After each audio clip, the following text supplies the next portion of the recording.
박앵커의 출근 전입니다. 오늘의 주제는 이겁니다. 진짜 친환경 종목, 찐환경주는 누구인가? 오늘 이야기 다뤄볼게요. 어제요, 조금 눈에 띄는 종목들의 강세가 있었는데 그 이유가 바로 여기에서 시작이 됩니다. 매해가 거듭되고 10년 단위로 올라올 때마다 나날이 폭염일수가 늘어나고 있습니다. 요즘 전 세계적으로 이상기후 현상 많이 직면하고 있지 않습니까? 환경 문제가 바짝 내 코앞으로 다가오고 있는 상황이죠.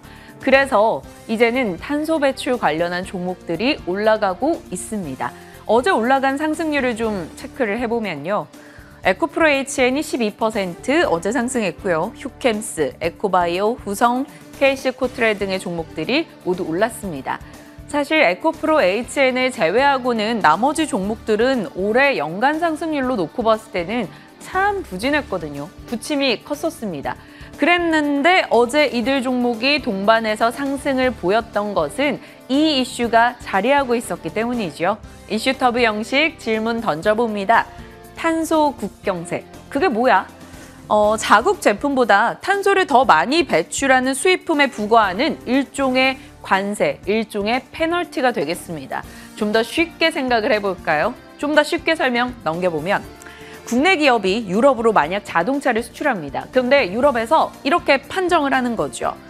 유럽을 해요. 한국 제품 생산 과정 탄소의 배출이 많다라고 유럽이 판정을 내려버리면 우리는 한국에서 유럽으로 자동차를 보낼 때 톤당 5천만 원 추가 비용을 지급하는 형식으로 진행이 되는 거죠.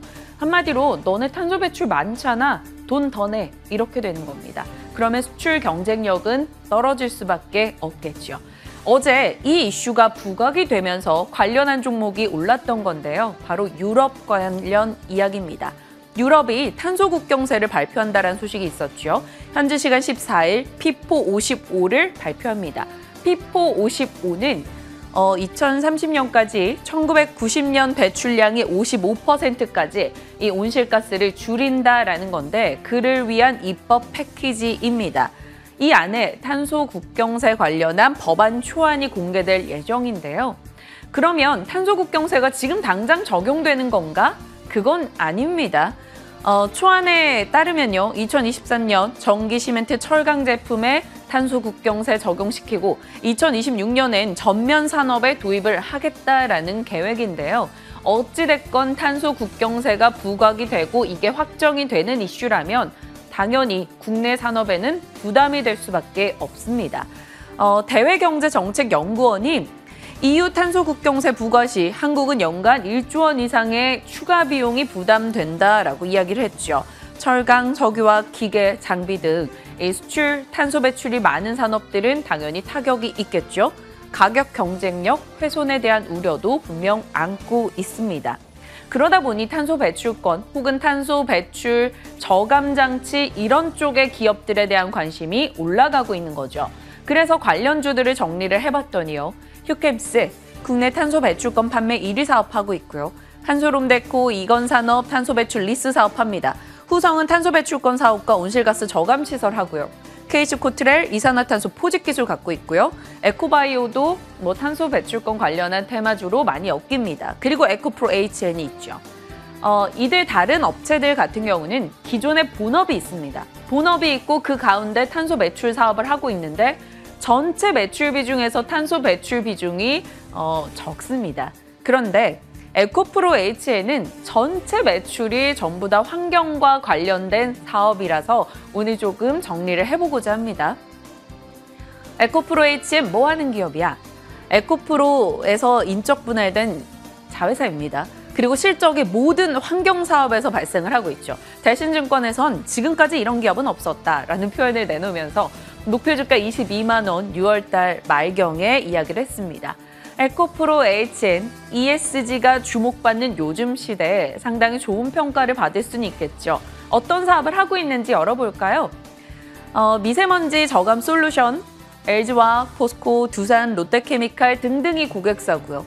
케미컬 필터, 요즘 반도체나 디스플레이 클린룸에서 굉장히 유해한 물질이 많이 나오는데 이걸 제거해줍니다. 온실가스 감축, 그리고 온실가스 감축 기술을 개도국에 설치해서 그걸 유엔으로부터 인정받아서 그걸 탄소 배출권으로 받고 그걸 다시 판매하는 사업을 하고 있습니다. 2차 전지 사업까지 진출하고 있고요. 이 모든 것의 기조에는 탄소 배출을 줄이는 것이 들어가 있죠. 그러다 보니까 지금 더욱더 강한 관심을 받아가고 있습니다. 자, 에코프로 HN 탄소 배출권 가격은 앞으로 더 올라갈 수밖에 없다는 걸 우린 인지합니다. 대한민국의 탄소 배출 가격 그리고 유럽권의 탄소 배출 가격입니다. 지금 분명 이 갭을 따라가게 될 것이고 탄소 배출 사업을 하고 있는 업체들은 당연 더 주목받을 것이고 그 전체 매출 파이에서 압도적으로 환경 부분의 매출을 내고 있는 에코프로 HN 충분히 지금 시장에서 매력적일 수가 있겠죠. 저희 출발 성공 투자에서도 이미 나왔었던 종목이에요. 여미사님, 6월 18일 그리고 6월 25일 염승환의 시크릿 주주에서 에코프로 HN 소개가 있었습니다. 6월 18일 이후로 수익률 계산을 해보면 한 28% 정도 올라와 있는 상황이고요. 어제만 해도 10% 상승이었죠. 이때 당시에 염승환 이사는 긴 시각으로, 긴 호흡으로 놓고 봤을 때 정말 매력적이다라고 표현을 했습니다. 매력적으로 표현을 했는데 사실 어제 10% 급등 당연히 조금 부담일 수밖에 없겠죠. 장기적 시각이라면 기존 보유자 끌고 갈 수 있겠지만 단기적 대응을 하고자 하는 분들은 조금은 부담스러울 수밖에 없습니다. 어제 강한 급등이 있었던 만큼. 그래서 단기 대응을 하시겠다 하시는 분들을 위해서 매매에 대해서 강한 전략을 주시는 두 분에게 뇌피셜 질문을 던져봤습니다. 박재호 어드바이저 그리고 다냐쌤인데요. 그 전에 증권가 목표가부터 보죠. 대신증권에서 목표가 22만 원 제시했고요. NH투자에서는 21만 원을 내놨습니다. 길게 끌고 가실 분들은 이 내용 참고하시길 바라겠고요. 자, 뇌피셜 갑니다. 박재호 어드바이저, 단기 급등 대응이 어려울 것 같은데요? 질문을 보내봤더니 유통 물량 적은 상황에서 무상증자 이슈로 인해 일시적 호재를 받았습니다. 중장기적으로도 탄소 배출 매력적이긴 한데 단기 대응을 생각하신다면 17만 원 미이탈 여부 중요시 봐야 되고요. 개인 수급, 매도 전환 여부 체크하시면서 대응하세요. 의견 주셨습니다. 자, 우리 다냐쌤 의견 볼까요? 이번 주 내내 2차 전지 소부장 이슈 계속 있습니다. 주목받을 수 있고요. 어제 종가에서 한 5에서 7% 추가 상승 여력 있다라고 판단을 합니다. 신규 접근은 노, 하지만 보유자 영역으로서는 대응 가능하다. 올라올 때마다 이익 실현을 좀 해보자라고 의견을 주셨습니다. 단기적 대응을 하실 분들이라면 이 내용 참고하시면서 살피셨고요. 좀 길게 끌고 가고자 하시는 분들은 사업부 매력적이다라는 점 기억하시면서 대응해 보시길 바랍니다. 박앵커의 출근 전이었습니다.